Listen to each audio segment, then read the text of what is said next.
네, 뉴스타편이 꼽은 2위. 윤석열 총장이 악마의 손 아니냐. 분노한 여당입니다. 자, 조국 이슈 이후에는 검찰에 대해서 수위를 조절하던 여당이 이제는 대대적인 윤석열 총장 압박에 나섰습니다. 오늘 더불어민주당 이인영 원내대표 검찰을 향해서 이렇게 말했습니다. 검찰은 최근 검찰이 표적 수사, 선택 수사를 일삼고 있다. 그리고 피의 사실을 유포하고 또 강압 수사 등을 재개하고 있다. 이런 시중의 비난이 다시 서초동 검찰청사를 향하고 또 분노로 비등하고 있다는 점을 명심하기 바랍니다. 이번 사망과 관련해 검찰 수사팀에 강압 수사가 있었는지 즉각 특별 감찰을 실시해 규명할 것도 법무부에 강력히 촉구합니다. 오늘 여당 내에서는 어떤 얘기까지 나왔냐면 대한민국의 윤석열 총장이 운전대를 잡고 있다. 라는 얘기와 함께 다음 장면도 보실까요? 한 여당의 초선의원입니다. 장혜철 변호사님. 검찰이 조국을 겨냥하고 시작한 수사인데 지금은 눈덩이처럼 커져버렸다. 윤석열 총장이 마치 악마의 손 같다. 라는 발언을 한 보도가 있습니다. 저는 좀 궁금한 게요. 조국 전 장관에 관련해서 수사를 진행하다가 알고 보니 백원우 전 민정비서관도 계속 나오고 유재수 전 부시장 관련해서 청경득 행정관이나 윤건영 국정상황실장이나 줄줄이 의혹이 제기됐는데 처음 시작할 때 조국 전 장관 수사했으면 거기서 끝내야 되는 겁니까? 아니면 의혹이 나오는 만큼 명명백백하게 수사를 하는 게 맞는 겁니까?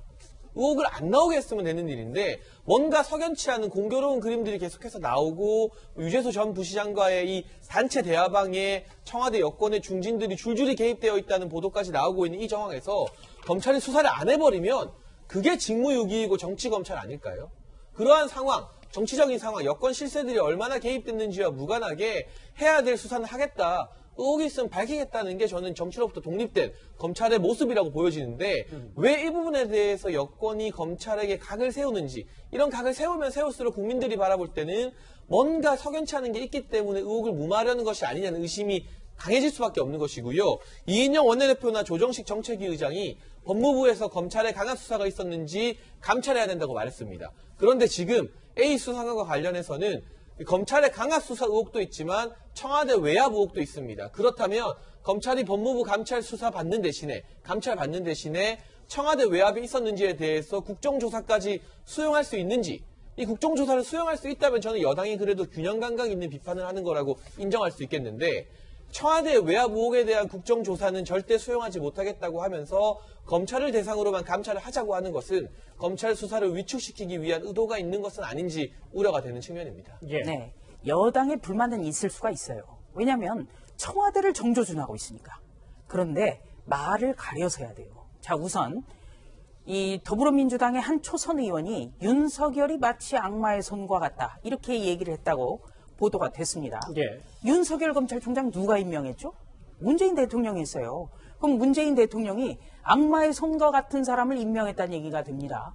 그렇기 때문에 굉장히 좀 이상해지는 거예요. 그리고 두 번째, 조금 전에 이인영 더불어민주당 원내대표가 이렇게 얘기를 했어요.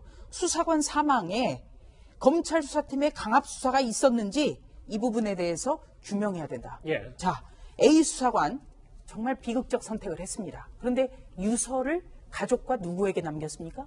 윤석열 검찰총장에 남기면서 가족을 부탁한다고 했어요. 예. 통상적으로 누가 죽을 때 가족을 부탁한다. 이거를 억울하게 자신을 만든 사람한테 가족 부탁합니까? 말이 안 되잖아요. 그리고 고민정 청와대 대변인 어제 두 차례 계속 브리핑한 게 뭐냐면 고래고기 점검하러 간 거 청와대의 민정비서관실의 정당한 업무였다고 얘기를 합니다. 민정비서관실은 대통령 친인척, 대통령의 특수관계인 조사하는데요. 알겠습니다. 그러면 자꾸 고래가 이상해지는 존재가 되는 거예요. 그러니까 시중에서는 과자 고래밥도 못 먹게 됐다. 이런 얘기까지 나오는 겁니다. 그러니까 말 한마디를 하더라도 논리적으로 해야 되고 또 의혹을 규명할 수 있게끔 정말 그런 말을 해야 되는데 지금 청와대, 여당 모두가 의혹을 증폭되는 말만 하고 있습니다. 여당 말고 청와대 역시 어제부터 실시간 대응에 나서고 있는데요. 오늘 이 숨진 수사관의 빈소를 찾은 김조원 민정수석의 발언 하나 더 들어보겠습니다. 검찰이 별건 수사로 고인 압박했다는 의혹이 있는데 어떻게 생각하세요? 정말 언론에서도 그분이 훌륭한 공무원으로 기억될 수 있도록 또 그분의 명예가 지켜질 수 있도록 도와주셨으면 좋겠습니다. 청와대에서 고인 수사 관련 연락하신 적 없으세요? 오늘은 요즘 청와대 발표로 고인이 압박을 많이 받으셨다고 하던데 청와대가 고인에게 어떤 압박을 했다라는 것은 저는 없는 걸로 알고 있습니다.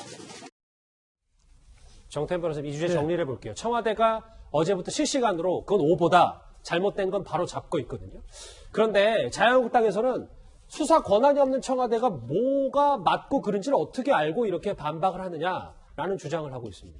그러니까 사실 민정수석실이 수사를 받고 있는 셈 아닙니까? 그러니까 민정수석실에서는 자기의 입장에서 자기 변호를 지금 하고 있는 거라고 봐야 되겠죠. 그것이 이제 진실일 수도 있고 진실이 아닐 수도 있는데 예를 들어서 돌아가신 A 수사관과 같이 근무했던 경찰 출신인 그 B 특감 반원에 경위서를 내면서 그런 일이 없다고 한다. 이렇게 제출했다 하더라도 문제는 그러니까 자체 조사를 했더라도. 근데 문제는 그분이 청와대 내에서 수사를 받은 일도 없고 또 민정실에서 수사할 만한 권한도 능력도 없지 않습니까? 그러니까 결국 이거는 청와대 민정수석실에서 자기들의 입장을 그걸로 나타내는 거라고 봐야 되지. 그게 어떤 뭐 증거 가치가 있거나 믿을 수 있는 증명력이 있다. 그렇게 보기 굉장히 어려운 거죠. 결국 결론은 수사를 통해서 과연 것인지 검찰 수사를 밝혀져야 되는 통해서. 거 그렇습니다. 윤석열 총장을 대대적으로 압박하고 있는 압박 수위를 높이고 있는 더불어민주당 얘기 여기서 정리를 해봤습니다.